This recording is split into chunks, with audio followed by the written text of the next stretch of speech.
Bonjour, je vous présente aujourd'hui la mise à jour de l'analyse technique de GenFit tradable à partir de la plateforme de CMC Markets. Alors comme vous le savez, sur le plan des fondamentaux, il y a une très bonne nouvelle qui est sortie, ce qui explique la hausse très conséquente du jour, et il est intéressant de se pencher sur l'analyse purement technique pour voir ce qu'il faut éventuellement attendre de la valeur. On va commencer par l'unité de temps journalière. Comme on peut le voir, on a été pendant de très nombreux mois capé, bloqué par cette oblique de résistance baissière qui s'est révélée intraitable lors des précédents assauts.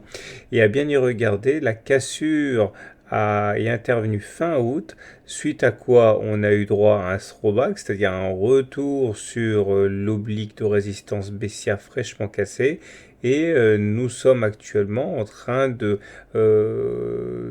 vivre la continuité de ce mouvement qui a débuté donc fin août avec la cassure de l'oblique et cette nouvelle accélération aujourd'hui. Alors ce qui est intéressant à noter toujours en unité journalière, c'est que la hausse du jour se fait avec des volumes très conséquents. Regardez ici, ça ce sont les volumes du jour et vous voyez comme ils sont en franc décalage avec les volumes des précédentes séances qui étaient marqués plutôt par la faiblesse. Ça c'est une bonne chose car cela signifie qu'il y a de la conviction haussière derrière cette hausse de près de 15%. Ce n'est pas simplement un événement fortuit.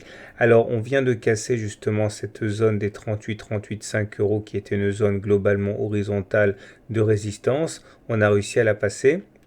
Et tant qu'on arrive à se maintenir au-dessus de cette zone fraîchement cassée, on ne voit pas ce qui nous empêcherait d'aller chercher les 41,5-42 euros, à peu près correspondant au plus haut de cette bougie. Et éventuellement, si tout se passe bien, le prochain objectif sera d'aller rallier la zone des 46-47 euros, correspondant à la zone de résistance qui a capé les cours mi- et fin avril.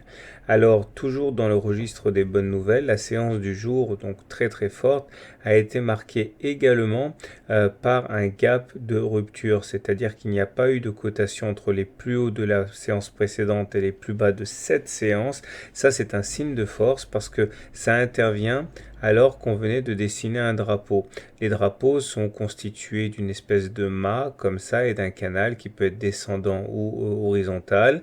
Et lorsque l'on casse un drapeau a fortiori avec un gap de rupture, c'est une bonne nouvelle. Alors déjà, il fallait savoir que les drapeaux se cassent généralement par le haut, ça a été chose faite aujourd'hui.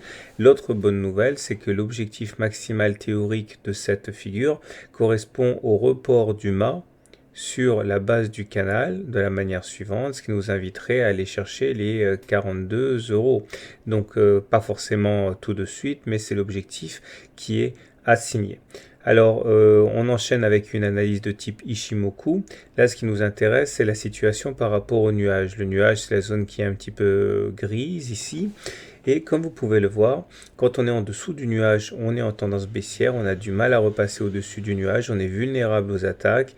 Une tentative ici a été produite pour sortir du nuage, mais elle n'a pas été confirmée puisque dès la bougie suivante, on est redescendu en dessous du nuage.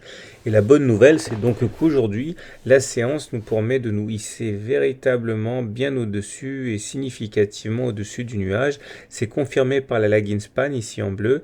Et lorsque l'on est au-dessus du nuage et que la lagging span est au-dessus des cours, eh bien, ça veut dire qu'on a basculé en tendance haussière. Alors, il y a quand même une limite à cela.